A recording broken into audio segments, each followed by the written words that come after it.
The Phillips Curve, Unemployment and Inflation.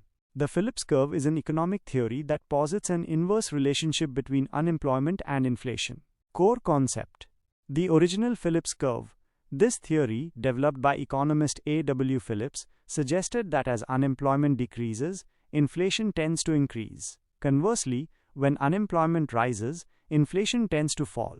Graphical representation. The Phillips curve is often depicted as a downward-sloping curve on a graph, with the unemployment rate on the horizontal axis and the inflation rate on the vertical axis. Underlying mechanism: tight labor market. When unemployment is low, the demand for labor exceeds the available supply. This puts upward pressure on wages as employers compete for scarce workers. Wage price spiral. Rising wages increase production costs for businesses. To maintain profit margins, businesses may increase the prices of their goods and services, leading to higher inflation. Limitations and challenges. The stagflation experience.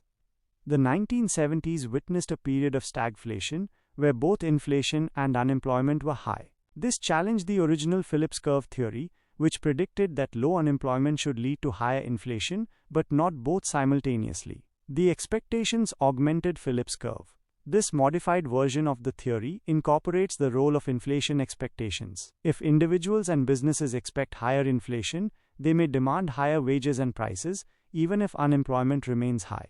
The long-run Phillips curve. In the long run, the Phillips curve may become vertical, suggesting that there is no stable trade-off between inflation and unemployment. In the long run, the economy tends to gravitate towards a natural rate of unemployment, regardless of the inflation rate. Policy implications. Monetary policy. Central banks can use monetary policy tools, such as adjusting interest rates, to influence the level of economic activity and potentially impact the trade-off between inflation and unemployment. Fiscal policy. Government spending and taxation policies can also play a role in influencing aggregate demand and, consequently, the relationship between inflation and unemployment.